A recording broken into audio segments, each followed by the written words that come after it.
धन्यवाद डॉक्टर जाकिर नायक साहब। मेरे जिस्म का दिया गया नाम डॉक्टर वर्मा है और मैंने कुरान शरीफ भी पढ़ी है, बाइबिल भी पढ़ी है और वेदवाद की थोड़ा सा अध्ययन किया है। मैंने कुरान में सारी बातें अच्छी पाई हैं, किंतु एक बात मेरी समझ में अभी तक नहीं आई है। ये हिंदूवादी वो कहते हैं कि जन्म होता है और कुरान में एक बात आती है कि मुर्दे जिंदे किए जाएंगे। ये दो बात मेरी समझ में अभी तक नहीं आई है। हिंदू तकवा कहता है, उन्हें देखा कि जन्मवाद के जन्म होता है, मैंने डिस्कवरी चैनल में भी ये चीज़ें देखी हैं। और दूसरा कि आखिर में कुरान में कि मुर्दे जिंदे किए जाएंगे। मैंने इस बात को बहुत से पूछा है, किंतु मेरे का इस बात का क्लियरिफिकेशन कोई भी मजहब, एक तो जन्मवादी, दूसरा जो जन्म नहीं मानता यानी मुर्दों को जिंदा करता है, समझा नहीं पाया। मैं आपसे प्रार्थना करता हूं कि इस बात को कुरान के माध्यम से और आपके माध्यम से मैं समझने के लिए आपसे गुजारिश कर रहा हूं। धन्यवाद।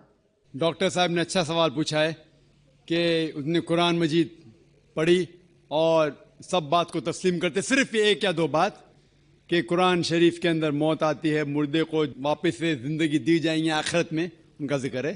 और हिंदू लोग ये मानते हैं कि पुनर्जन्म में, और वो डिस्कवरी चैनल पे देखे कि पुनर्जन्म होता है। अगर आप देखेंगे सबसे ऊंची किताब हिंदू मजहब में वेद, अगर आप पढ़ेंगे पुनर की मानी क्या, पुनर संस्कृत में मतलब नेक्स्ट, अगेन, वापस से, और एक पुनर के मानी नेक्स्ट। तो पुनर्जन्म मतलब नेक्स्ट जिंदगी और एक जिंदगी। अगर आप कुरान शरीफ पढ़ेंगे, कई आयतें हैं कि अल्लाह सुब्हाना व तआला ने आपको जिंदगी दी, पहले आप थे नहीं, फिर जिंदगी दी, इस धरती पे आए, फिर आपको मौत देंगे, फिर आखिरत में उठाया जाएगा। आप जो कर रहे मुर्दों को जान दी जाएंगे आखिरत में, ये हम मानते हैं कि एक बार हम इस धरती पे आते, नेक्स्ट लाइफ इज आखिरत।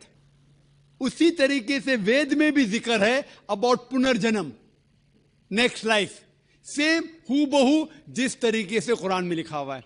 लेकिन आम हिंदू मजहब के जो गुरु है, स्वामी हैं, इन लोग जब ये जानने लगे, एक उनको कठिनाई पेश आई, वो देखने लगे कि कई इंसान जब पैदा होते हैं with congenital defects, heart problem, heart defects, limb problem, कोई अमीर पैदा होता है, कोई गरीब पैदा होता है, तो भगवान ही कैनॉट बी अनजस्ट।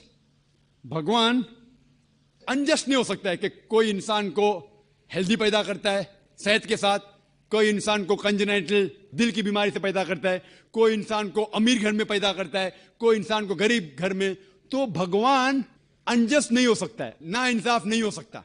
तो ये जो स्वामी लोग हैं, इन लोग ने एक नई चीज निकाली, संस्कारा। हिंदू मजहब में कहते संस्कारा, जो इंग्लिश में कहते हैं cycle of birth and rebirth, transmigration of soul. अंग्रेजी में कहते ट्रांसमाइग्रेशन ऑफ सोल, क्योंकि आप डॉक्टर है, आप जानते होंगे। ट्रांसमाइग्रेशन ऑफ सोल अंग्रेजी में कहते, संस्कृत में कहते संस्कारा, birth death, birth death, birth death. कहीं भी वेद में नहीं लिखा हुआ है कि birth death, birth death, birth death, कहीं भी वेद में नहीं लिखा है। चैलेंज है मेरा, ये इन लोग को मिलता है भगवत गीता के श्लोक से। भगवत गीता का श्लोक चैप्टर नंबर 2 में, वर्स नंबर 22 में, उसमें लिखा हुआ है कि जब कोई शख्स अपने कपड़े निकालता है तो वो नए कपड़े पहन लेता है, उसी तरीके से रूह एक नई जिस्म में जाती है। और ये भद्यांकर उपनिषद में भी इसका जिक्र है, आप पढ़ेंगे कि when a caterpillar climbs up the grass of blade, he jumps to a new grass. Same way the soul takes a new body. जिस तरीके से कैटरपिलर घास के ऊपर चढ़ता है और दूसरे घास पे जाता है, उसी तरीके से रूह एक नई बॉडी के अंदर जाता है। तो इस श्लोक के बुनियाद पर इन लोग ने एक फिलॉसफी पैदा की, संस्कारा, कि इंसान जो कर्म के बेस के ऊपर, कर्म और धर्म की फिलॉसफी, कर्म मतलब अच्छे कर्म करोगे धर्म के हिसाब से तो अगले जन्म में आप अच्छे पैदा होंगे।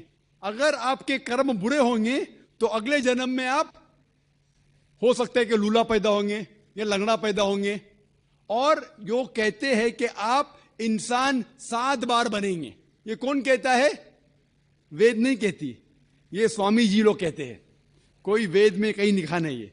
क्योंकि उनको ये नहीं कह सकते थे कि इंसान क्यों गरीब पैदा होता है, क्यों अपाहिज पैदा होता है। उनकी सोच कम थी, इसीलिए नई फिलॉसफी लेके आए, ट्रांसमाइग्रेशन ऑफ सोल।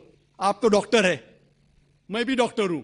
आपने कहीं मेडिकल साइंस बुक में पढ़ा हुआ है कि इंसान इस दुनिया में जन्म लेता है? कभी नहीं। क्या फिजियोलॉजी में पढ़ा, क्या एनाटॉमी में पढ़ा?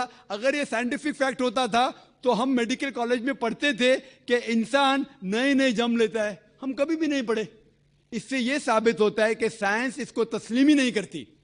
जो आप कह रहे डिस्कवरी चैनल में देखा, जो आप कह रहे हैं, अगर ये हक होता था तो हमारे साइंटिफिक बुक में भी ये लिखा होता। तो ये कहना कि साइंटिफिक प्रूफ है कि हम जन्म लेते हैं, बिल्कुल गलत है। इस्लाम जो इसका जवाब देता है वो है कि इस्लाम तस्लीम करता है कि अल्लाह सुब्हानहू व तआला कुछ लोग को अपाहिज पैदा करता है, कुछ लोग को अच्छी सेहत देता है, कुछ को गरीब, कुछ को अमीर। इसकी वजह है कि अल्लाह ताला फरमाते हैं सूरह मुल्क में, सूरा नंबर 67 आयत नंबर 2 में, अल्लज़ी खलक़ल मौत वल हयाता, अल्लाह सुब्हानहू व तआला ने मौत और जिंदगी बनाई ताकि आप लोग को जांच सके, आप लोग का इम्तिहान ले सके, आप लोगों में से कुछ लोग अच्छे हैं। ये जांच पड़ताल करने के लिए ये जिंदगी हमारे लिए इम्तिहान है। और अल्लाह ताला फरमाते हैं सूरह अनफाल में, सूरा नंबर 8 आयत नंबर 28 में, कि आपके बच्चे और आपकी जायदाद आपके लिए फितना है।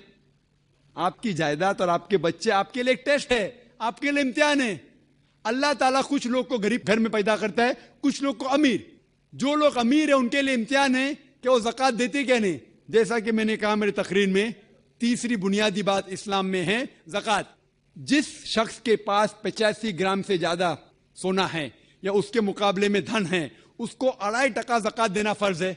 जो आदमी अमीर है, कुछ अमीर लोग बराबर ज़कात देते, कुछ लोग आधा देते, कुछ लोग देते नहीं। तो अमीर इंसान को शायद 100% मार्क्स मिले या 50% मार्क्स मिले या 0% मिले। वो गरीब इंसान को ज़कात में तो 100 मार्क्स मिलता है, 100 आउट ऑफ 100। उसको ज़कात देना ही नहीं। हम कहते रहे बेचारा गरीब इंसान है, लेकिन असल में देखे जाओ तो उसको उस इम्तिहान में, गुर्बत के इम्तिहान में 100% मार्क्स मिले। आप समझ रहे? इसी तरीके से अल्लाह ताला कहते हैं कि आपके बच्चे आपके लिए इम्तिहान है। हो सकता है मिसाल के तौर पे एक अच्छे जोड़ी है, अच्छे मुसलमान है, 5 टाइम नमाज पढ़ रहे हैं, हज को गए हैं, रमजान में रोजा रखते हैं, ज़कात देते हैं। अल्लाह ताला उनका और बड़ा इम्तिहान लेना चाहता है। जितना बड़ा इम्तिहान उतना बड़ा इनाम। मिसाल के तौर पे अगर आप बीए पास करते तो आपको सिर्फ ग्रेजुएशन मिलता है। अगर आप एमबीबीएस पास करते आपको डॉक्टर कहलाया जाता। डॉक्टर मतलब ऊंचा ओहदा। इसी तरीके से अल्लाह सुब्हानहू व तआला हो सकता है कि उस जोड़ी को इम्तिहान और सख्त देता है और ऐसा बच्चा पैदा करता है जो अपाहिज है। अल्लाह ये देखना चाहता है कि अपाहिज बच्चा पैदा करने के बावजूद वो अल्लाह के ऊपर ईमान रखता है क्या नहीं। अगर ईमान रखता है तो अल्लाह उसे जन्नत फिरदौस देना चाहता है। और कठिन इम्तिहान और बड़ा इनाम। हो सकता है कि वो इम्तिहान में फेल हो जाएगा। तो ये कुरान की आयत है, आपके बच्चे आपके लिए इम्तिहान है। कभी कोई भी अगर कलामिटी आती है, कोई भी आपको नुकसान होता है, इधर वो आपके लिए इम्तिहान है या आपके लिए सजा है। जब भी कोई भी आपको इनाम मिलता है, वो इधर आपके लिए इम्तिहान है या आपके लिए रिवॉर्ड है। तो इसी तरीके से क्योंकि हिंदू मजहब के जो स्वामी हैं वो इसको नहीं समझ सके, इसीलिए एक नई फिलॉसफी संस्कारा लेके आए जो बिल्कुल वेद में नहीं लिखी है। वेद बात करता है पुनर्जन्म। पुनर्जन्म मतलब नेक्स्ट लाइफ, जिसका जिक्र कुरान में भी है, आखिरत की जिंदगी। तो वेद और कुरान सेम जिंदगी क्या बात कर रहा है कि इस दुनिया में आप आते हैं, एक बार आते हैं, सही तरीके से जिएंगे तो एक बार काफी है। और ये दुनिया आखिरत के लिए इम्तिहान है।